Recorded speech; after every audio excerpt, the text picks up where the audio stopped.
envelope. If you're not using eBay standard envelope, your competition is. So if you're stuck still doing, you want all that full robust tracking, your competition's moved on. You're spending $4 to $5, $6 for shipping a postcard. They're doing it for 63 cents.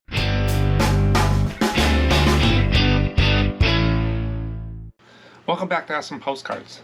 Today, got the normal agenda right over here. I got the what sold. I go through like 12 cards today that I sold on eBay, talk a little bit about them, ad-lib in between and stuff like that and what they sold for. Special topic, Alaska postcards, Eskimos. Native Alaskans, as I think that's what they're called today. And then I have a poll. Do you watch YouTube on a phone, tablet, mobile phone, computer? Kind of just an insight for me to see where people watch it on. And we'll go over that real quick. Viewer comments come from email, YouTube, eBay, all different places. If you're leaving messages on eBay, I probably won't reply. I'll just ask you to comment on a video. I can't reply on eBay like I would in email or YouTube because eBay bots will come in and spank me, and I don't want that to happen. So if anybody leaves an MS on eBay, don't be offended. I'll just tell you to comment on video, and I can say basically what I want to in there. But you can always find my store, SMPostcards.com, if you want to see. I'm an open book. Ask me a question, I'll tell you mostly. If it gets too personal or into dollar details, I probably won't go that far. But I'm an open book. I have nothing to hide. This is what I do. It's a supplemental income for me since I'm retired. Not looking to be the biggest, best seller in the world. Average seller with average price, average profits and sales. Let's get going on to what's sold. First card I sold for $5.75. It's Harborview, York Harbor, Maine. It's in divided back. It's one of those older cards there. I just listed this yesterday and it went out there. So Harborview, York Harbor, Maine, $5.75. Next person bought two cards. I remember doing this card because it was like a bluish, it's a chrome card. It's the Santa Monica Travel Lodge. It's got a blue tin little map on the front. It's got the Travel Lodge up there. It's posted, and I can't really tell when it was posted, but it's a lighter card stock. So these two cards sold for $9.36. And this is another Travel Lodge. It's the Bayview. Travel Lodges, I think some people collect the motels and stuff like that. And this one is posted also in 1973. So both those cards, $9.36. Next one is members of the Danvers Alarm List Company. It's a recreation, military, Civil War or something like that. Creation. Chrome card, historical, $4.75, $4 to $5. Next one is the ship photo. These are photos I got in with the ship haul, and these are actual photos, and they're on paper. I was just asked yesterday on a live, what do I do if they're curled like this? I don't do anything. It's just the way the paper is with photographs. They'll do that. And if I put them in a sleeve, they do straighten out a little bit, but it's a lighter paper and it does pull in like that a little bit. But this is the SS Charleston C-2 from the 1890s. Look how old that boat looks. But that's a photo. This is a 3x5 photo, and that's sold for $7.70. And I got a bunch of those, and I found the right number. $8.55. I must have put an offer on this one, but I sell them pretty good. The Gunner Liner, Bergengaria, New York City. Steamliner. Some of these are okay, some of these I don't do that great with these, even though I got a lot of ships and stuff.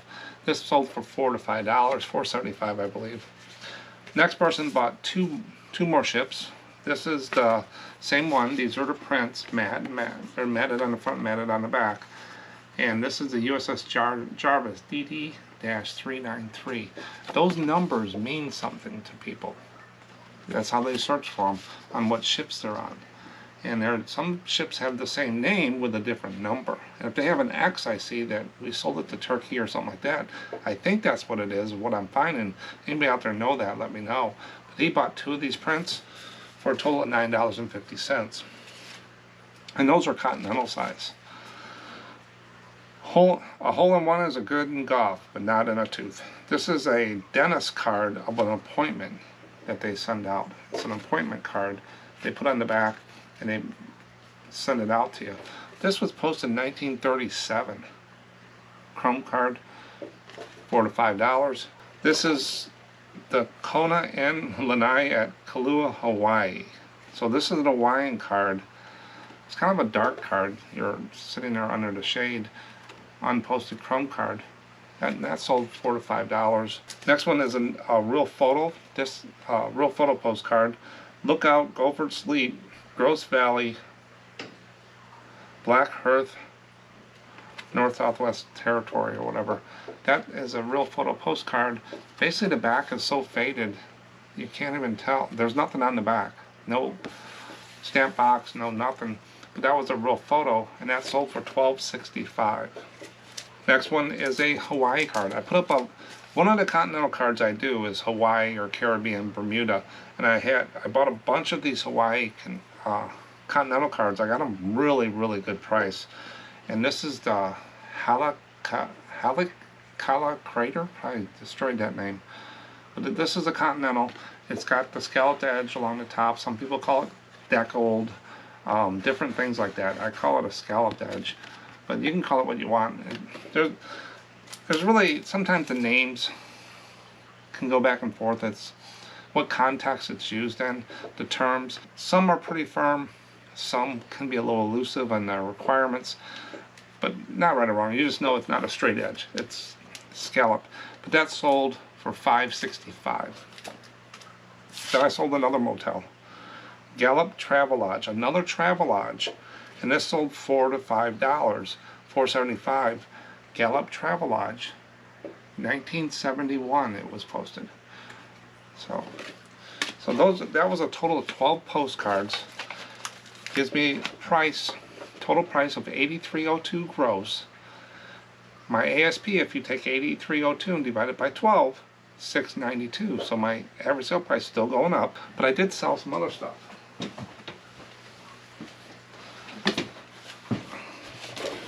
Been putting some lots on Ko-Fi here and there. Sold a whole bunch of lots and sleeves here. And then this one. So I got 2 boxes going out with this order. And the Ko-Fi, the lots were worth $95. Now that's not added into my goal of doing 14 a day, $70 a day, and raise my ASP. Ko-Fi is separate. So it's whatever comes in. It's not the huge money maker. It's just nice for resellers. I don't mind doing it. It's pretty simple to do. The lots, I'm not a big sorter and lotter, so it takes me a little bit of time to go through them. I just don't get energized to go over and sort cards. It's just me. A lot of people do sort cards and it works for them. I just not that. Just sit there and sorting cards. It's kind of boring to me, but it could be interesting to you. But if you take $83.02 plus the $95, I did $178.02 for the whole day. And these are lots from my back stock. I'm just grabbing the boxes and I'm just scanning through, taking out the glitters and stuff like that so I don't go through the scanner, any damaged ones. Try to catch the foreigns, could put those in a separate lot and just put them in there. They're not, there could be some cards in there good, some duds. It's just whatever's in the box. And I sell them for like $25, $30 for 100. Sometimes I put 200, like the Continentals. I'll do that once in a while, just to move some of the cards and give the dealers a pretty good deal. I want to keep it under 50 cents a card, around 30 cents if I can, with the shipping, stuff like that. But if you buy more lots in there, I will combine the shipping and refund. I don't keep any of the shipping, excessive shipping, $2 and over, I refund it back to people. It doesn't have, Ko-Fi doesn't have the rules like eBay or these other platforms have about shipping. You got to put a flat rate in there. So I gave it my best guess going to California from Illinois, and we'll see there. I figured it'll average out just fine. But that's what sold. Hope you're doing well with sales this year. Got any plans for 2024? I did this video here about having enough stock to go through all of 2024 already scanned and ready to go. So I don't have a need to source postcards, but I still want to because I like to. It's still fun, but I really don't need. But check that video out. It's a 20-25 minute video, and it walks through my process of thinking, what, am I going to run out of postcards doing these lots? And I got a lot of responses on that they liked it.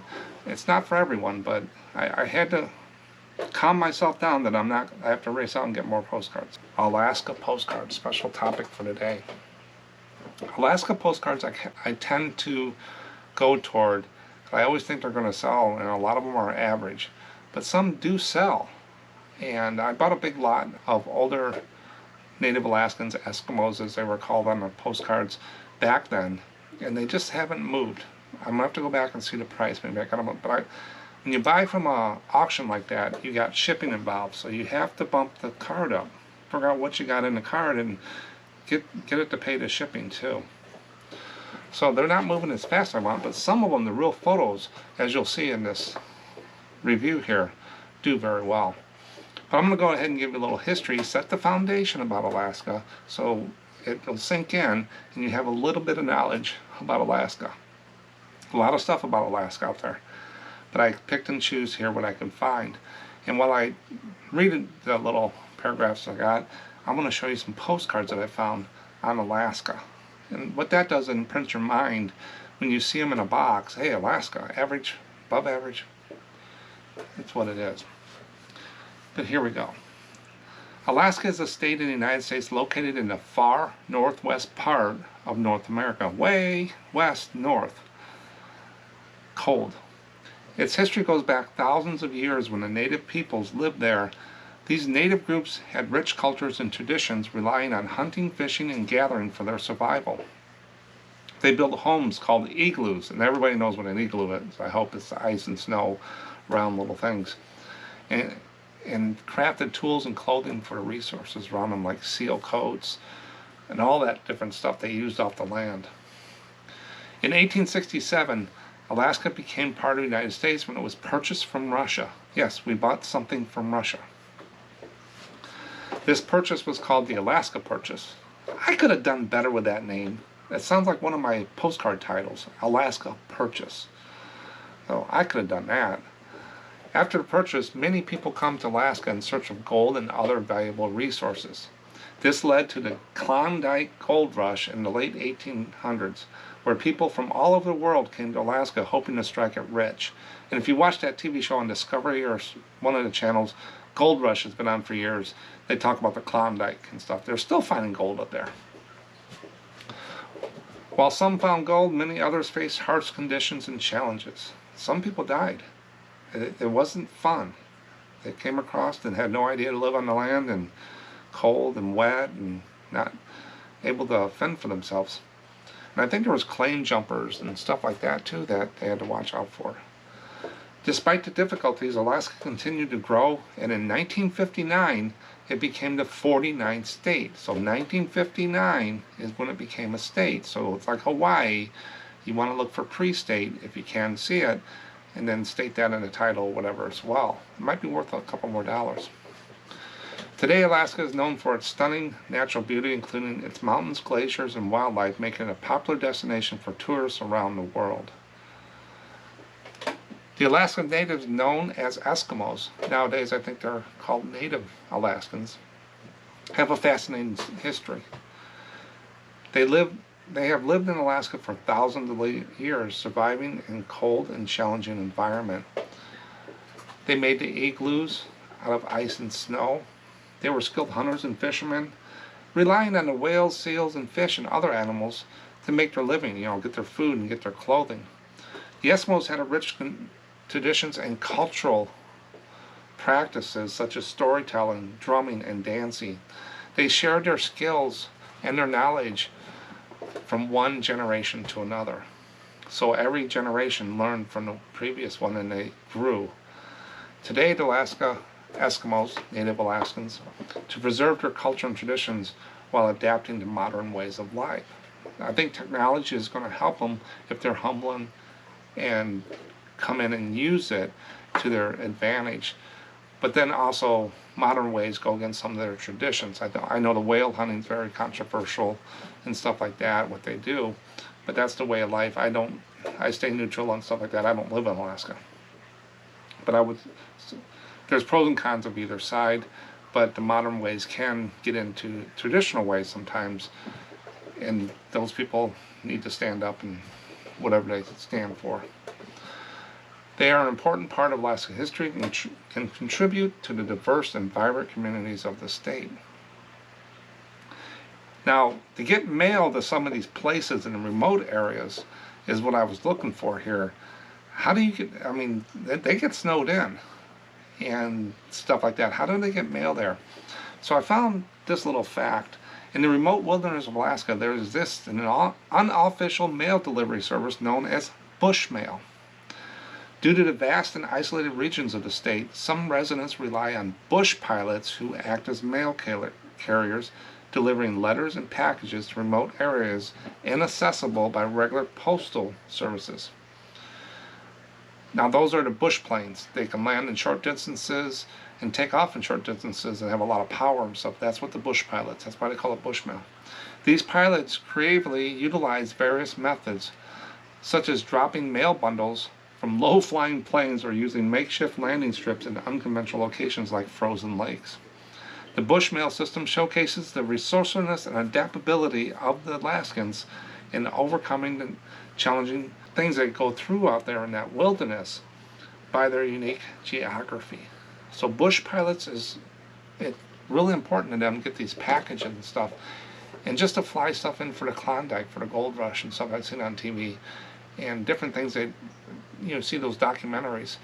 Some of these people are very remote, and it's vital to them that they get some of this material, medicine, mail, and stuff like that.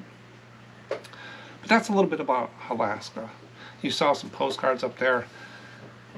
Sets the foundation for you know a little bit more about Alaska. But do they sell? A little chart up here for sell-through rate. Sell-through rate is not price, sales, whatever. It's just basically how many cards are moving through the eBay system at the time I did the snapshot, got the numbers. It can change. It doesn't change as much as people think with postcards, unless someone lists 10,000 Alaska cards in 2 days, which probably won't happen. There is slight differences here and there, but it's going to fall. That's why I did the ranges here. It'll fall in one of these ranges, and then you make a decision yourself. So you go and you look at a box, and it's got a bunch of low ones like QSL cards, Niagara Falls, Cypress Garden. Some of that stuff out there that you just see forever might be in the lower range. You're not going to pay top dollars for those because you're not going to really sell them and do much with them. But then you get into the average 4 to 7 and the highs. That's where I work all the time. And you want motels, hotels, and different things like that. And then you get into very high, which are outliers. Your Weeki Mermaids, your McDonald's, your Disney's. Those you always pick up. So when you look at a box, this helps me knowing what I need to pay for that box to secure the deal. It's just a tool to use. It's not scientific. You will still pick up some duds, but if you pick up some of these cards, you need to probably do a little deeper dive on some of the higher ones and stuff like that and do your own research. This just gets you through the box, because you can't comp 800,000 cards in a box at a show. You need to thumb through them, get a good feel for it, and then take them home, and as you list them or do whatever your process is, your system, then go and dive deeper. You're going to have some that are misses and some that are right on target and some that are higher. We always want those higher ones, but they're few and far between sometimes on picked lots. Sell-through rate, the way I calculate it, is basically sold divided by listed times 100 gives me a percent, and I round the percent up or down. Nothing scientific. It's just a snapshot on eBay. What's moved in the last 90 days in Alaska cards. And it should put it in one of these ranges. So I did Postcard Alaska. Now I was looking at the title mostly, probably some other stuff. But there's 1,000 Alaska cards sold with 22,000 listed. Times it by 100 gives you a 5%. If you look at that, it falls right in the middle of the average range. So most of these are average cards. But we're going to see some higher priced ones that sold here in a second. But I also went out there for the history. I put the word Eskimo, because that's what's on a lot of the earlier postcards and stuff. Postcard Eskimo 143 sold. It's in 1500. So people are not using that term as much as Alaska. So it gives you a 10% sell-through rate. Not bad though, but they're not fast movers. If you notice, only 143 sold at 1500. It's still 10%. But what I found, even with the older ones, they're not fast. They're like all the other cards. But if you get into some of the ones I'm going to show you, they'll move a little faster. But then Postcard Alaska is 5%, Hawaii 5%, Florida. You know, there's 250,000 postcards in Florida listed. 4%. So, you know, even though it's got a 4% sell-through rate, you got to look at the listed sometimes and see what's listed out there. Why buy a box of all Florida cards when there's 250,000 already out there? You know, the box, 75% of that's probably already listed. So you might want to pass that box up and go to the next box, which might be a state or something that doesn't have as many listed. And that's what I kind of do. So I got a bunch of Florida boxes over there. I'm going to make some lots out of them because I've listed some of the cards in there. There's some that I would still do, but I just put them to the side until, you know, I want to do some filler cards or something like that. And people will add them to their stack. But I'll probably lot them up into the Ko-Fi store in the next year.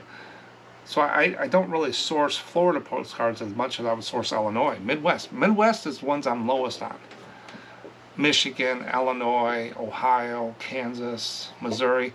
I've been targeting those. Iowa, Minnesota. I've been targeting those a little bit more in lots, paying up a little bit, because when I look at my categories, so my store, if you look at my store at SMPostcards.com, I have all these categories, and one of them is all the states.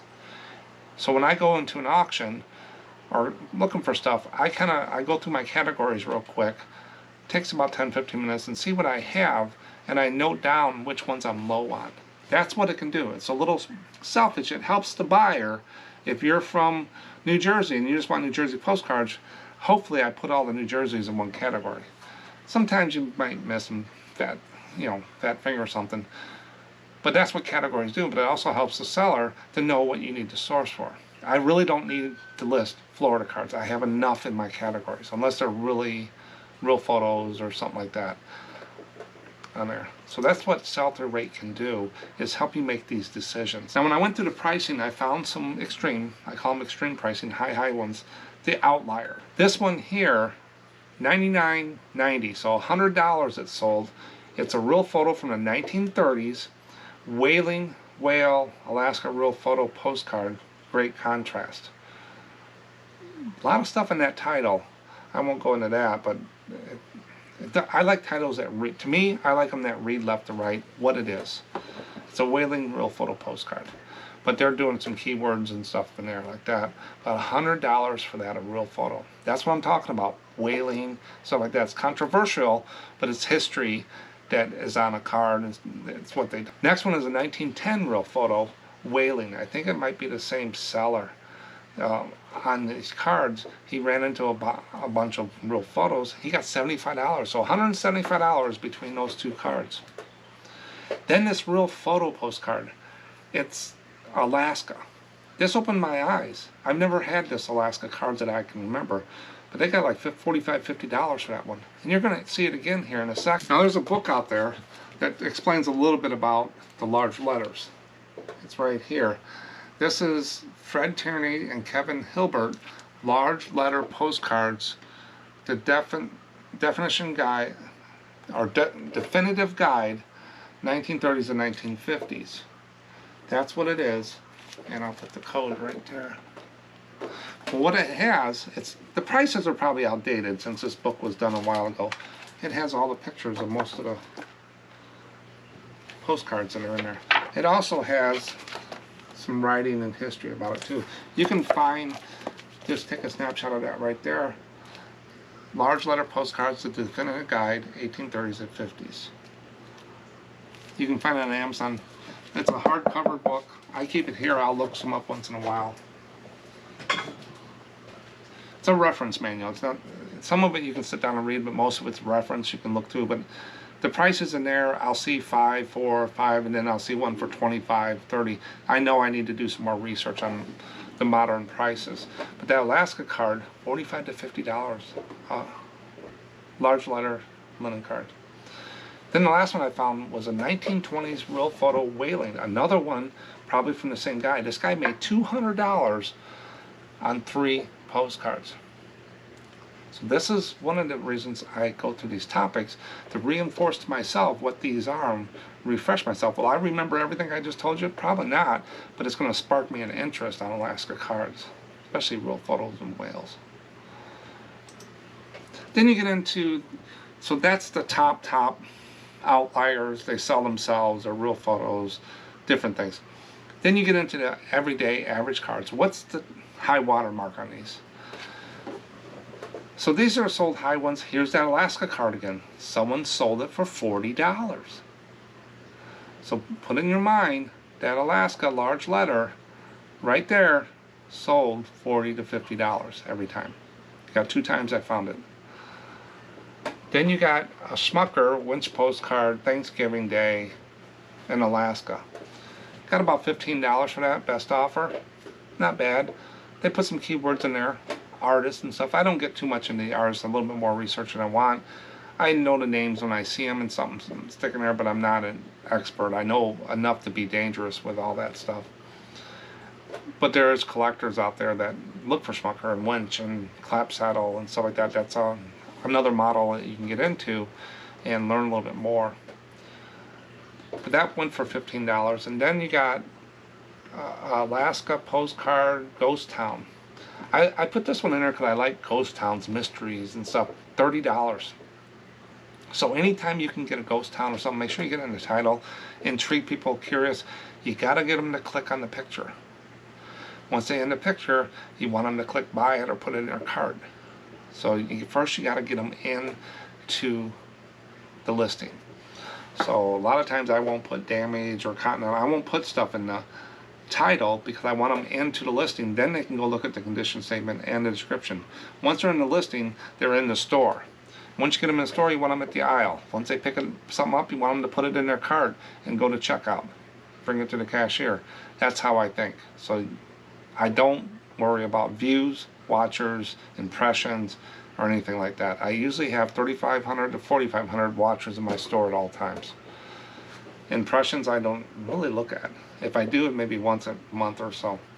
Those numbers, I can't control a lot of that. Postcards are postcards. I put my best price out there and I let them rip.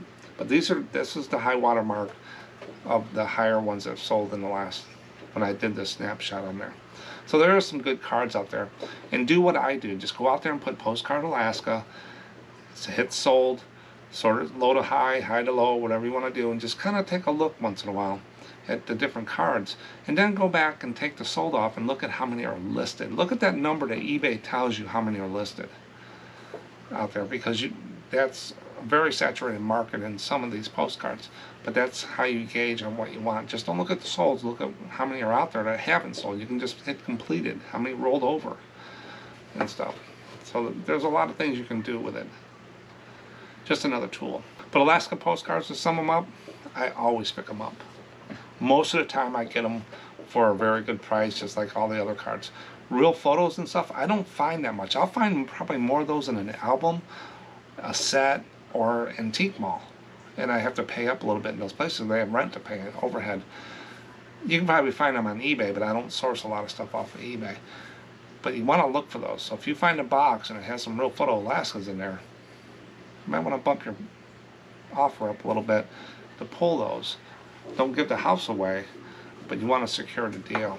So that's what I look for in Alaska. It's a beautiful state, a lot of history, and it's neat to read about. A lot of the stuff I read about I couldn't even put in here. We'd be going on for days. That's Alaska postcards. Who knew?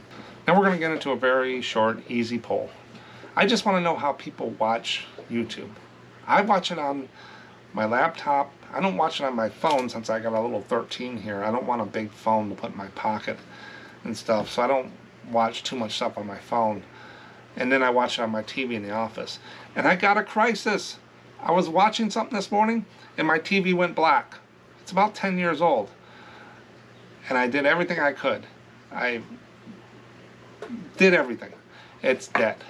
You can hear sound, you can hear all the stuff, but something's going on inside. I did the resets and I did all that stuff, worked on it for a couple hours. It's dead. So we're going over to the store today to get me a new TV. I think it's like a 40 to 45 inch one too. So we're gonna go over and get me a new TV. I already got it taken down, but I got a crisis. That's what I do when I list, is I watch things on TV. And right now I got the bird sitting over here, and he's probably wondering where the show is also. So just another thing in the life of a postcard seller. No TV. So I watch it on TV and computer most. 17% do computer, 57% on the phone. So mostly on the phone and 15% on TV and computer. Then iPad is 6. Not everybody has one, and 6 there. So 57% on phone and what, a little over 30% on computer and TV. So half and half kind of. It's kind of what YouTube is telling me too. They have some analytics I can look in the back end as well, and it's falling there. And the reason I want to know sometimes too is if I do something, I want to blow it up just a little bit so you can see it on the phone. If you put a lot of cryptic little text in there and stuff like that on your thumbnails, they can't see that on the phone as they can see it on a TV. So I've been trying to make it a little bit bigger. I want to accommodate everything I can, but sometimes I just can't. But the Wandering Ghoul says I mostly watch on my phone, but I also watch on my computer when I'm listing.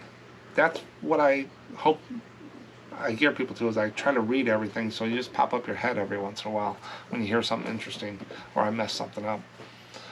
But thanks, Wandering Gold. And Gina, I watch my computer but also TV sometimes. That's what I do. Thanks, Gina. Then Jackie Jack Enterprises, Todd, computer and mobile phone for me, depends on what I'm doing. Yeah. Kelly, thanks, Todd. Kelly 1313, all of the above, thank you for your content. You're very welcome. And thanks for watching and participating in these polls, Kelly. Heavy Metal Picker 1272, watching on a gramophone. I had to remember what a gramophone was. It's one of these things. When I typed it in there in Google, this is one of the images. So he's watching on a gramophone. There's no screen there. He's listening to it on a gramophone. So, thanks, Heavy Metal. Little humor for the day, I like it. So those are the polls. Come out every Saturday, about 9 or 10 Central Time. Make sure you subscribe, hit the notification icon, and you can subscribe a little in the corner over here, a little red thing that says subscribe. Easiest, best, free thing you can do for the channel. If you don't do anything else for the channel, just hit subscribe, and you'll get notified when I put stuff like that out there, hopefully. And I know they regulate some of the notifications to people, but hopefully it gets on there. But participate in them. We get good participating on the channel with those. And at the end of the year, I'll put them all together and do a best practices for 2023 and do a recap. I did one last year. I really liked doing it, and a lot of people liked it and want me to do another one. So that'll be coming out after the first of the year of all the polls for the year and some other stuff for best practices. It's just not me up here talking. This is the whole viewership of the channel coming in and putting their opinions on those polls. I might do something different, but everybody else is doing it that way. I might, 2024, have to change. We'll see. Then I got some viewer comments in here. I picked out 5. Some are go pretty quick. First one is, I have been reselling for a long time and now want to make it more official and have a name.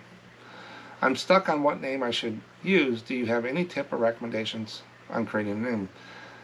I have my thoughts, and it mixes in with an influencer that I've worked with that helped me out a lot with YouTube. He's a big one out there. He basically says, when you pick a name, make sure it corresponds kind of what you're doing. So like SMPostcards, you know it's postcards. Billy's stuff, and he sells postcards, you don't know what, you have to go in and see Billy. So I like it, have something to do with what you're selling in there.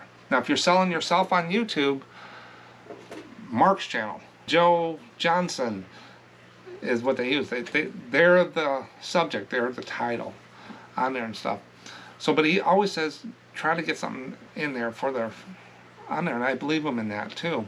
But he also told me, and I agree, when you sit down with a cup of coffee with a couple friends and you take your phone and you say, you know, I found this really neat channel you need to watch. And they say, well, what is it?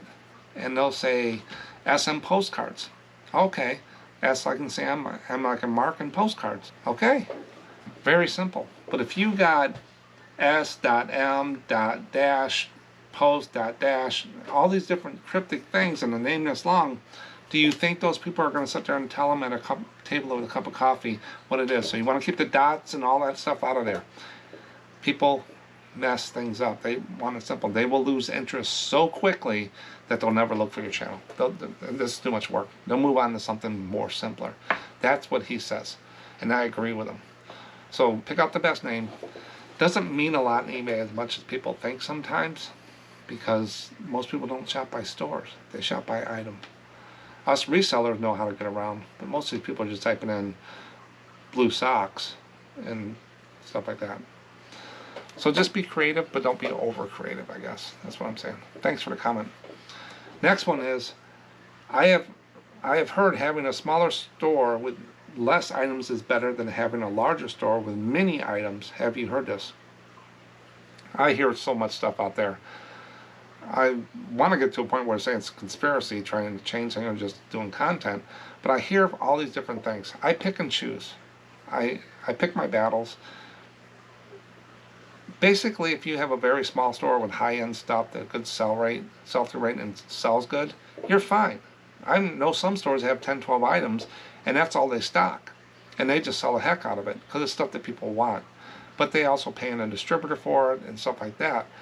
Or they got a big haul. It's going to run out sometime. On some of them. It all depends what you sell. Postcards, what I sell, the average cards, I need a lot and a lot of variety. The quantity game. That's what I do. You see how many cards I sell for how many listings I got. Now if I went to higher end cards, I would probably sell a little bit more dollars, but I think I'd still sell the same number of cards. Some people do better, some people do less. I'm not looking, I like what I'm doing. I'm profitable, puts money in my pocket, and gives me my time. A large shot, I think of it as going in looking for spaghetti noodles, pasta. Let's say pasta. I go to a little mom and pop store in a neighborhood. I go in there, they might have 1 or 2 different types of pasta. That's it for me to choose from. Might not be the one I want, but I gotta buy one. So I buy one, I go to the counter. It's gonna be priced up because they don't do the volumes. They gotta price things up, so it's gonna be more expensive. Now if I go into a bigger Walmart or one of these bigger food stores, they might have 20 different varieties of pasta, probably the one I want, in different sizes. I'll go to the counter, it won't be as expensive and stuff like that. So there's pros and cons to having a large store. Now if you got low mover stuff in your store and high mover stuff, I don't think it affects as people think it does. When someone can show me proof of that, do it. It's per item to me. I've never seen proof of that. Just moving stuff up, opening another store just to move low moving items out of your other store. All of a sudden you're going to have 20 stores separating things. That's not what I want to do. I have one store, everything is in there. I used to have a toy store and a postcard store, and that was before eBay standard envelope. I didn't have tracking because I used a stamp and a label on my postcards. And there was no tracking back then. So that was hurting my standings in the toy store. So I just moved all the postcards over. And plus, and if I tried to do calculated shipping on postcards in the store, they ain't gonna pay $5, $6 to ship a postcard. I can tell you that now. They'll find someone out there cheaper. Over 90% of the people are using eBay standard envelope. If you're not using eBay standard envelope, your competition is. So if you're stuck still doing, you want all that full robust tracking, your competition's moved on. You're spending $4 to $5, $6 for shipping a postcard. They're doing it for 63 cents, and I'm doing it. So that's when it comes to price to go, figuring out what's going to sell. That's it. So 90% of people have adopted it. So having smaller stores and stuff like that, it's just another thing. I have one store, I sell on eBay only. I have the little Ko-Fi store, that's it. Just like people doing Bonanza. I still don't understand why they tout Bonanza so much. You get one sale every 3 months. You're turning your head dealing with all that stuff. I know one person got a refund, he didn't know where it went.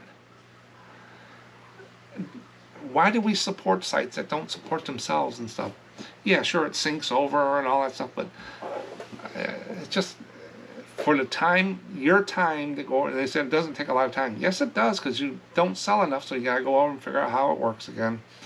Just another rules that you gotta follow, stuff like that. Could be some benefits, but I still, just like Hip, their sync doesn't work anymore. I got off of Hip. Etsy did well there for a while, and it just died, and they started eating me up on fees. I just went to eBay. That's where 90% of the postcard sellers are. And that's where 90% of the postcards are, so I just followed the pack. Plus, I wanted to change. So that's my thought on big stores and small stores. Don't follow the lemons off the clip, the sheep, whatever. Make your own decisions. Just because someone says something, I want proof most of the time. Then Tim Fleener says, "Hi Mark, what you mentioned about refunds at the beginning of the video is exactly why I love selling postcards." Talking about that one video where I had a couple things come in my P.O. box, and it was people sending me money or the card back that I refunded to them. Just saying, no, I can't keep the card if you give me my money back. Even though I told them they could. Another person says, I got the card finally, and he just sent me a $5 bill and a greeting card. I think I ended up putting that into the Hawaii fund. So that's what he's talking about. The customers in this niche are the nicest people imaginable. Keep up the great content. Yes, they're easy to work with people. I enjoy them. Once in a while you get a bad actor and stuff. You just, move on. Don't go to their level. They're looking for something. Just give them, once in a while I'll get somebody saying, well, you should do it this way and stuff like that. I don't even feed the trolls. Just move on. They'll move on to somebody else. I'm not here to fight with anybody. My age and time doing this, move on to someone else, because you're not going to intimidate me. I am who I am. I do what I do. I will make changes. I'm humble. When someone shows me something cool, I'll make that change. I have no problem. I'm not an expert. I'm the best average seller he ever had. Seen with the best average price, with the best average sales that I can get from eBay. That's my goal. Yeah. So the people are very, very nice in the ephemera world. I can tell you that. They're supportive. Ask a question, you get 10,000 answers. It's great. Thanks, Tim. And you want to be one. We want to be those people as well. So that's what I tell people. John Suran, 3874. A friend of mine told me about your channel. Great. Network. That's how things get done in the world. I recently acquired 3 folder albums full of antique and vintage postcards. So albums are good if they're not glued in. Have a lot of acid burn. I've made some good discoveries in albums. Now I'm hooked. Gotcha. Postcards are going to reel you in and put you in the net and put you in the boat. I'll be watching you from now on. Great. You got any questions, just leave it in the comments, send me an email. I'll be able to respond. I can't run your business for you, but if you have any questions about anything, maybe I can help point you in the right way, or someone else can in the comments. Watching you from the southern tier of Catskills Mountains in upstate New York. Catskills are near and dear to my heart. That one video series I did of the 8 albums I bought had a lot of Catskills mountain stuff, and I want to learn more about it. So what I did, John, is I went out next year, and I have some blank spots for videos. I put Catskills as one I'm going to dig into. I want to learn more about Catskills. I don't know much about it at all. I just know they sell. They sell pretty well, and for a better price, above average price. Most of them. So when I saw this comment, I said, yeah, Catskills. But it's very cool. Thanks, John. Then Postcard Shack Gary said, haha, I see you one of Kevin's Commonwealth Edmonds in your office. Yes. When I went to the reseller rally, I met Kevin and his wife and a lot of people. Kevin's a great guy. How he is on the videos is how he is. Very genuine, nice, very nice person. So if anybody ever met Kevin, they would think the same thing. But this is his little mascot. It's something to do with Fleet and Enaman. This is his newer one with the cape. So I support different channels, resellers, and that's how I can support Kevin. He gives me a little plushy thing, and I give him some money. That's how we support different things. And he's a full-time reseller, like a lot of you out there may be watching. That's how you can diversify a little bit, do things. Kevin does very well with diversified stuff in the social media. He also resells to supplement that, and he's a very good marketer and stuff like that. But just meeting him and talking to him, he listens. And his wife was really nice too. And I met a lot of people at the rally. Most people were listening. They didn't talk a lot when they were talking to you. They listened to you. So it was a really neat time. So if you get a chance to go to one of these rallies or meetups, it re-energizes you, and just you see if you watch YouTube a lot, you see some of these people and you meet them in person. They are sometimes a little different, but not far off. They're really nice people. Check out those Alaska postcards. If anybody gets any really cool Alaska postcards or any other thing, neat sales and stuff, remember, send it to me at contact@postcards.com, because I got that show and tell segments that I'm putting out. I don't have a lot of stuff in my folder. I went to look to do it for this video, and I didn't have really enough to put out there. But send me some good sales or anything like that, pictures to that there. And if you want me to use your name or not, just let me know. If you got a cool collection, or how is your inventory set up, take pictures of it, send it to me, and I'll do the show and tell and help that. And I can call out your store too if you want. It just depends if you want to be known or not known. But email, and then I'll let you know what video it'll be on. So send me those. But that's all I got for today. Thanks for watching. And here's some more fish. Bye.